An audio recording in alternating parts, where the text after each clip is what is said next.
because radiation, non-ionizing microwave radio frequency radiation is harmful to all living things, humans, children, pets, birds and bees, and we're here because we care about protecting our environment and our human population, and particularly our children and our pollinators.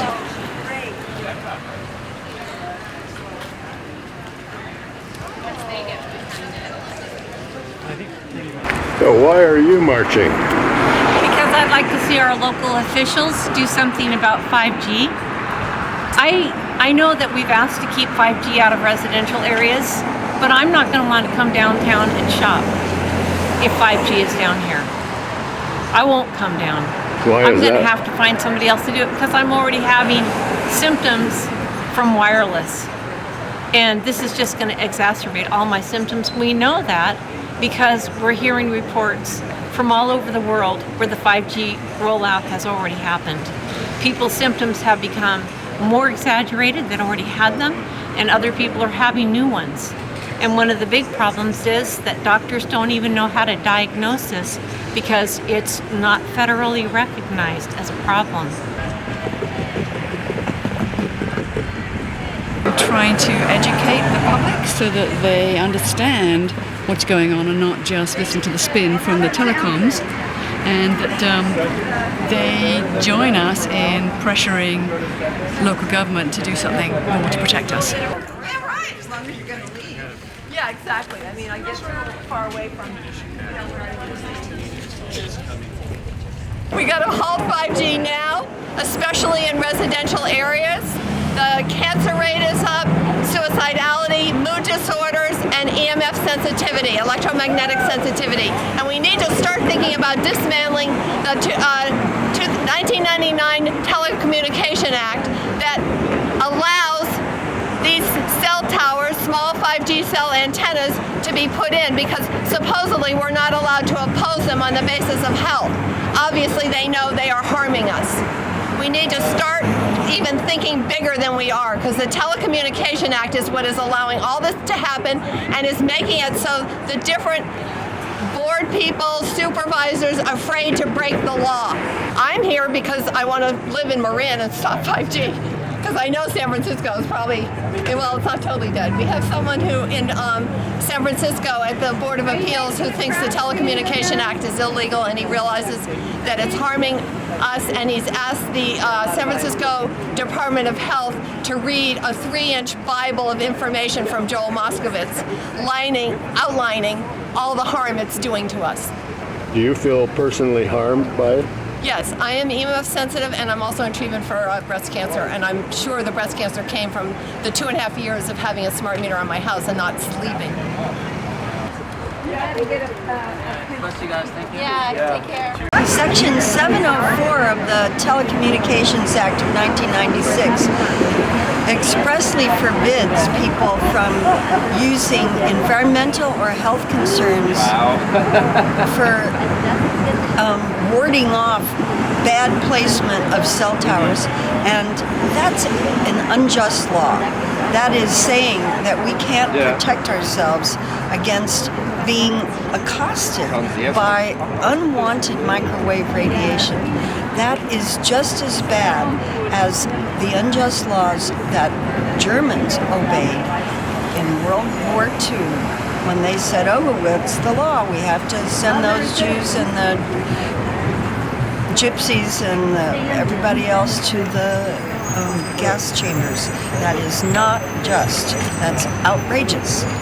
And we have to remember that, and we have to remember we have an obligation to not obey unjust laws.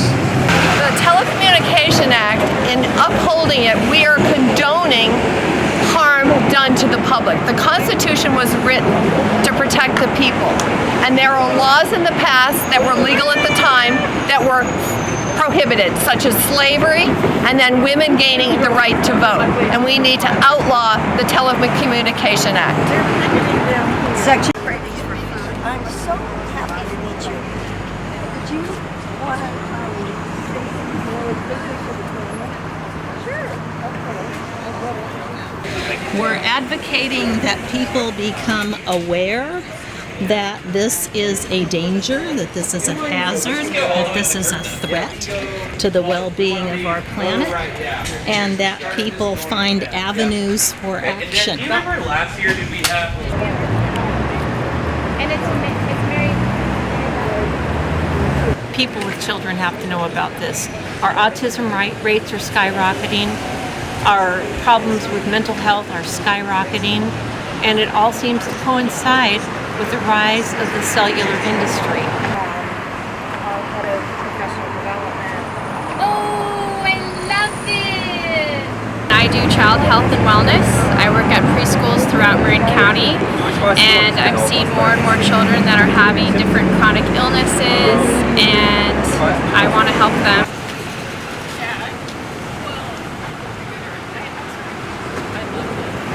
I'm here as a health professional concerned about all of us who are essentially being experimented on without our agreement and knowledge, myself included.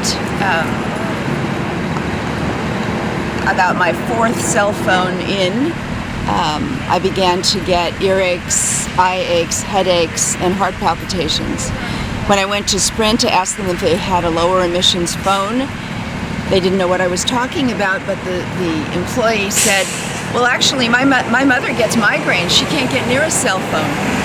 And I said, how many people come in here with this kind of complaint? And he said, too many. Subsequently, my work on laptop made me completely intolerant of any EMF emitting machines.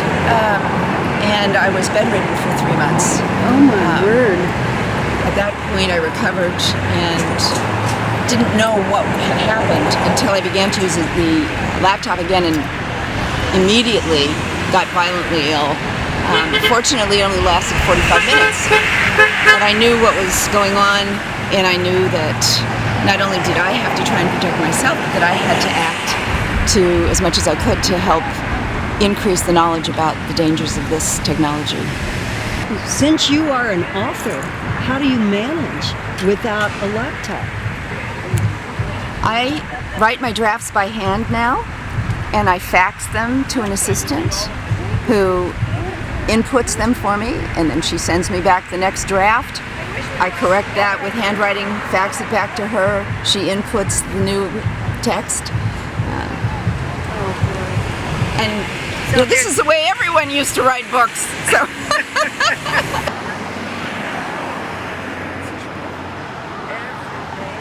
You're carrying a cell phone, you're carrying a surveillance device.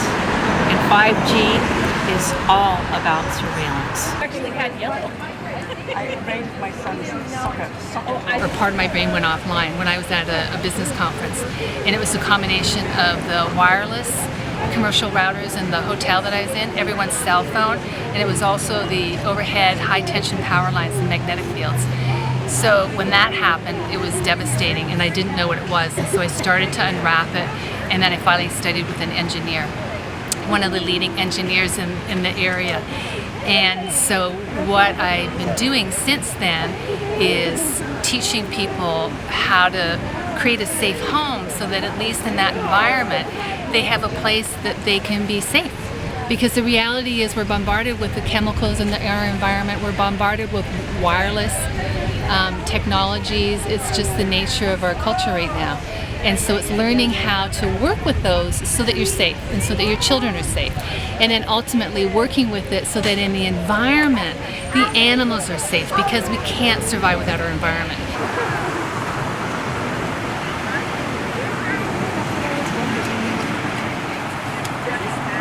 Our councils, our supervisors are not really addressing the real problem, and that is that they should be keeping us from harm, not allowing industry to come in and harm us. And no studies required locally, no independent monitoring. These are huge problems. So it's our ultimate goal to get the sections of the 1996 Telecommunications Act repealed or overturned or revised in such a way that safety standards are based on science and that the public and our environment can be protected. And to that end, we're working at the local and the state level to get commissions and bodies of legislators, bodies of activists who can ultimately achieve that goal.